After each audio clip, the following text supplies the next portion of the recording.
Okay, I thought I would do a post-ride rundown of how the bike performed on this last trip before I strip it completely. I mean, there's my two rear bags still loaded. I didn't get a chance last night to empty all my stuff.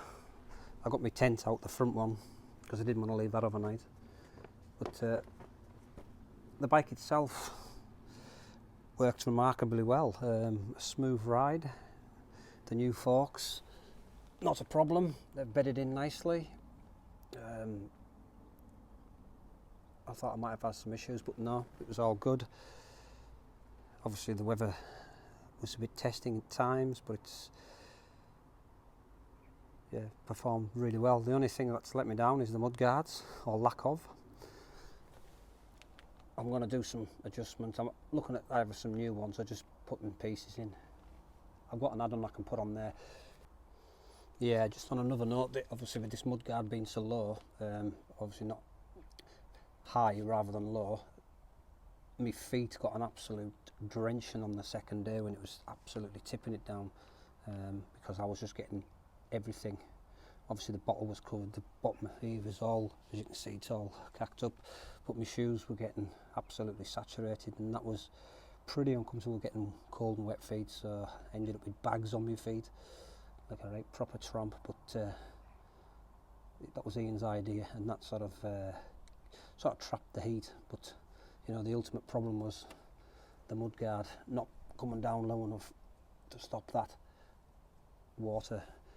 All right for summer riding. I don't know how these other riders do it with minimum equipment, but yeah, my feet were getting. I suppose I could have wore overshoe covers, but didn't happen with us. And I found this on the trail, and we zip tied it on. A bit of old mudguard. It must have come off somebody's bike. But that stopped any, because I was getting crap up my back as well. So that's. I'm going to put some at a bit of a better job. Run it down here. A bit more full mudguard sort of style. I had an issue with this bag rubbing against the forks, which I didn't want. That was squeaking away and annoying us. You know what it's like. Squeak can be very annoying. But I've got a little rack that I'm going to be fitting on here just to lift the bag enough to take it away from the forks. But yeah, everything else seems to have worked great. The gearing was good. We had to give the chains a clean a couple of times because they got absolutely pitted in mud and then sand, and so we obviously wiped them down and then re-lubed them.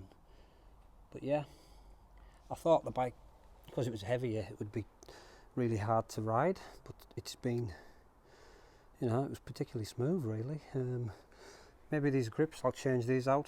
I've got the ones exactly like this, but they've got the little turn-ups on. Just gives you another position to hold on to. I did have to adjust these. They must have been just slightly too low. I just turned them slightly up to suit my sort of riding style. But yeah, everything seemed to work really well, so I would certainly be using this on. It's more suited for the, you know, trail that's a bit muddier, a bit more difficult. Not really for summer, right? I mean, you could use it in the summer as well, but yeah, the tyres, I thought they might be a bit noisy, but they weren't too bad. They run free really. I kept up with Ian, which is the main thing, but yeah, I've still got remnants of sand everywhere. I need to give this a good, this is what it's getting done this afternoon, trying to get a wash, give it a wash, clean, and I'll be taking the chain off, giving that a good clean and re-lubing, just to give things a bit more life expectancy of them, you know, want them to last a bit longer. But yeah, all in all, the old Cannondale Trail, you know, this is an old mountain bike, certainly managed the trails absolutely no problem. So yeah, I thought I would just give a sort of a post analysis even of how it went. But yeah, really good. Thanks for watching.